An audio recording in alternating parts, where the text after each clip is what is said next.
suis contente de vous retrouver après la période estivale et j'espère que ces mois d'été étaient pour vous bénéfiques et reposants. Dernièrement, j'ai étudié les prières apostoliques de la Bible et nous allons commencer une série sur comment prier avec confiance. Sachant que si nous prions ce que les apôtres ont prié, nous remplissons le mandat que Dieu a donné à son Église d'impacter notre société et de prier selon les Écritures. On va commencer avec un passage assez connu aujourd'hui, mais regardez comment prier selon ce passage, qui se trouve dans Philippiens 1, de 9 à 11. En fait, tout le livre de Philippiens était écrit par l'apôtre Paul lorsqu'il était en prison, injustement, simplement d'avoir prêché l'Évangile. Ce qui nous montre que nous pourrons quand même prier avec confiance face à l'adversité et l'injustice, même dans les épreuves, même dans les tribulations. Mais qu'est-ce que Paul a prié précisément? Regardez bien verset 9. Il a dit, ma prière, c'est que votre amour augmente de plus en plus. C'est-à-dire que tôt ou tard, nous allons nous rendre compte que l'amour humain est très limité et que nous avons besoin d'être saturés, voire débordants de l'amour de Dieu pour nous-mêmes, pour notre entourage, pour notre nation. Frères et sœurs, que notre amour augmente. C'est une prière que vous pourrez faire tous les jours avec confiance.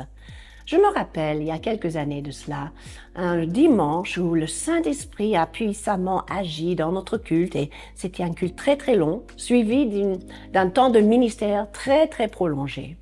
Et à la fin, quand on avait l'impression que le Saint-Esprit a terminé son travail, j'étais bien épuisée. Et il y avait une dernière personne qui est venue me voir demander la prière. Pourtant, je faisais face à ce vide en moi, mais j'ai simplement fermé les yeux et respiré. Et à ce moment-là, le Saint-Esprit m'a dit, mon amour ne s'épuise jamais. Mes amis, je me suis rendu compte que l'amour de Dieu dépasse de loin notre amour humain. Et c'était avec cet amour que j'ai pu prier et bénir la personne qui est venue à la fin. Que notre amour déborde en toutes circonstances, devant toute personne. Mais ça continue parce qu'il dit aussi en connaissance et en pleine intelligence. Ça veut dire, mes amis, que l'amour n'est pas naïf, l'amour n'est pas aveugle. L'amour de Dieu est aussi accompagné de connaissance et d'intelligence. Mais encore une fois, pas humainement parlant. Ça veut dire que nous avons intérêt à activer de plus en plus les dons du Saint-Esprit. La connaissance de Dieu et des personnes que nous rencontrons vient du Saint-Esprit qui connaît toutes choses. L'intelligence, la capacité de vraiment aider les personnes avec les paroles de vérité, les paroles de sagesse, vient aussi du Saint-Esprit. Alors si l'amour est la moteur du ministère ou d'être une bénédiction, je peux dire que la connaissance et l'intelligence sont comme le volant pour diriger notre manière de toucher les gens autour de nous. Mais il continue encore. Il dit pour le discernement des choses les meilleures. Mes amis, il est temps de prier que la voix chrétienne se lève dans nos pays, dans notre monde, que la voix chrétienne fasse retentir le cœur de Dieu et la vérité de Dieu, pour approuver les choses qui sont excellentes et justes à ses yeux, mais aussi pour dénoncer les choses qui sont injustes et malsaines dans notre société. Priez avec confiance pour cette voix et pour cette approbation des choses les meilleures. Et ensuite, il dit, priez afin que vous soyez purs et irréprochables devant Dieu pour le jour de Christ. Quelle est la différence entre pur et irréprochable? Pur simplement décrit l'état de votre cœur, la partie cachée de qui vous êtes, vos motivations, vos attitudes.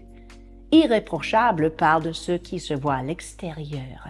Est-ce que nous nous conduisons d'une manière sans reproche devant le monde, dans nos familles, dans notre lieu de travail? Mes amis, c'est une prière que vous pourrez faire avec confiance. Et finalement, être rempli du fruit de justice. Vous savez, dès que je lis ce terme « fruit de justice », je pense tout de suite à ce qui est écrit dans Hébreux 12, 11, qui parle de la discipline du Seigneur, qui est au départ un sujet de tristesse, mais qui portent ce fruit paisible de justice dans nos vies. Nous pourrons donc prier pour la discipline du Seigneur. Et finalement, ça sert à quoi? C'est écrit à la fin, à la gloire et à la louange de Dieu. Que votre vie, chaque moment, chaque jour, chaque semaine, chaque mois de l'année, serve à rendre gloire et honneur et louange à votre Dieu, par cet amour débordant, par cette connaissance, cette intelligence, ce fruit de justice. Et si vous priez en accord avec ces écritures-là, vous allez voir que vous pourrez prier avec confiance. Sur ce, je vous dis à la prochaine fois.